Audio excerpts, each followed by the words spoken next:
মহানগৰীৰ পৰা কিয় শিলঙলৈ গুচি গৈছিল ভাৱনা শৰ্মা কি পৰিস্থিতিত অন্তৰ্ধান হৈছিল যুৱতীগৰাকী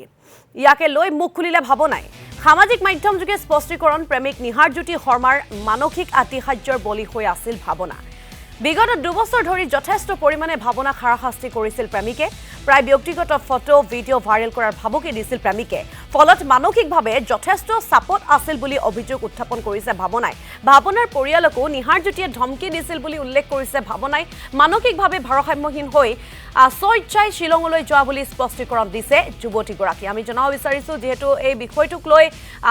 সমগ্ৰ ৰাজ্যটিতে চৰ্চা চলা দেখিবলৈ পোৱা গৈছে বিষয়টো সন্দৰ্ভত তদন্ত অব্যাহত ৰাখিছে আৰক্ষীয়ে সেই সময়তেই মহানগৰীৰ পৰা কিয় শিলঙলৈ গুচি গৈছিল ভাৱনা শৰ্মাই অৰ্থাৎ কি পৰিস্থিতিত অন্তৰ্ধান হৈছিল যুৱতীগৰাকী ইয়াকে লৈ এতিয়া মুখ খোলা দেখিবলৈ পোৱা গৈছে ভাৱনা শৰ্মাই সামাজিক মাধ্যম যোগে স্পষ্টীকৰণ প্ৰেমিক নিহাৰজ্যোতি শৰ্মাৰ মানসিক আতিশায্যৰ বলি হৈ আছিল ভাৱনা আৰু বিগত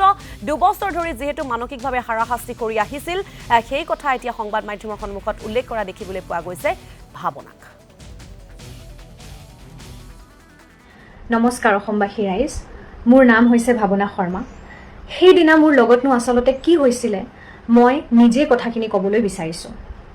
24 এপ্ৰিলৰ দিনা মই নিজে ঘৰৰ পৰা ওলাই গৈছিলো মোক কোনেও লৈ যোৱা নাছিল মোক কোনেও জোৰ কৰা নাছিল আৰু এইটোত কোনো তৃতীয় ব্যক্তি জড়িত নাছিল লগতে মই স্পষ্টকৈ ক'ব বিচাৰিছো যে এই ঘটনাটো কোনো উবাৰ বা ৰেপিডো ড্ৰাইভাৰৰ কোনো ধৰণে জড়িত নাছিল মোৰ ঘৰৰ পৰা মই জালুকবাৰীলৈ গৈছিলো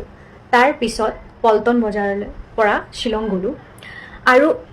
এটা গুৰুত্বপূৰ্ণ কথা মই স্পষ্ট কৰিব বিচাৰিছো মই মোৰ মাক যি মেছেজ পঠাইছিলো যে মই বিপদত আছো আৰু মোক কৰবাত লৈ গৈছে হেতু সঁচা নাছিল মই সেই সময়ত বহুত মানসিক চাপত আছিলো আৰু মই মোৰ মা দেউতাক মোৰ মানসিক অৱস্থাটোৰ বিষয়ে অনুভৱ কৰাব খোজা নাছিলো মই যেতিয়া শিলং পালো মই নিজে এখন হোটেলত চেক ইন কৰিছিলো সিসিটিভি ফুটেজত এইটো স্পষ্ট আছে যে মই তাত অকলে সোমাইছিলো আৰু মই গোটেই ৰাতি তাতে অকলে আছিলো সেই সময়ত মই মানসিকভাৱে ঠিক নাছিলো মই বহুত চিন্তাত আছিলো বিভ্ৰান্ত হৈছিলো আৰু মোৰ মনটো একেবাৰে স্থিৰ নাছিল এটা সময়ত মই মোৰ জীৱন শেষ কৰাৰ কথা ভাবিছিলো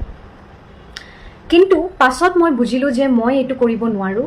আৰু মই ঘূৰি আহিবলৈ সিদ্ধান্ত ললো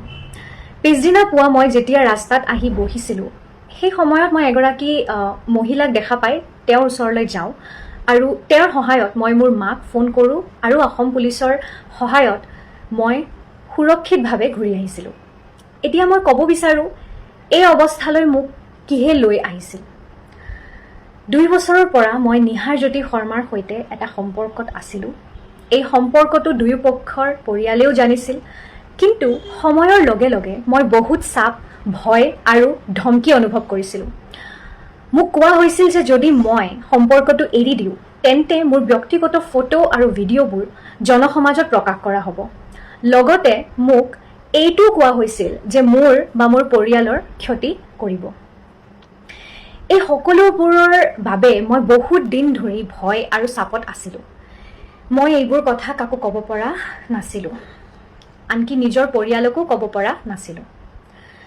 24 এপ্ৰিলত মই যি পদক্ষেপ লৈছিলো হেতু এই দীঘলীয়া সময় ধৰি জমা হোৱা ভয় আৰু মানসিক চাপৰ ফল আছিল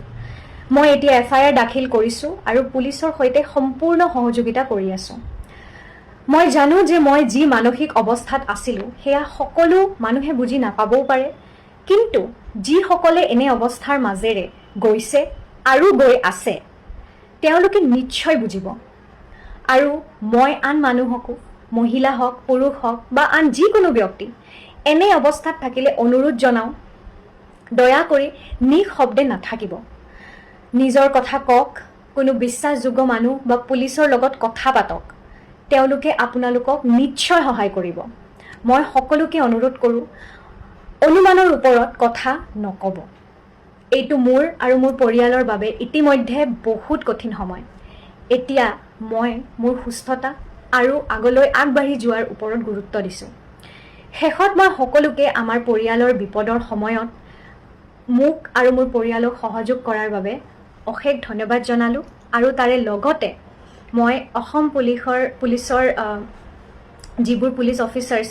মোক ইমান হেল্প কৰিছে, সহযোগিতা দিছে, যেন SP মেম মৈত্ৰী ডেকা, তাৰে লগতে DCP ছাৰ, আমাৰ Bolin Deori sir, ACP Dimpi Baruah ma'am, তাৰে লগতে মোৰ I O' Hirak Jyoti Pegu sir, Mrityunjoy sir, সকলোকে মই অশেষ ধন্যবাদ জনাইছোঁ।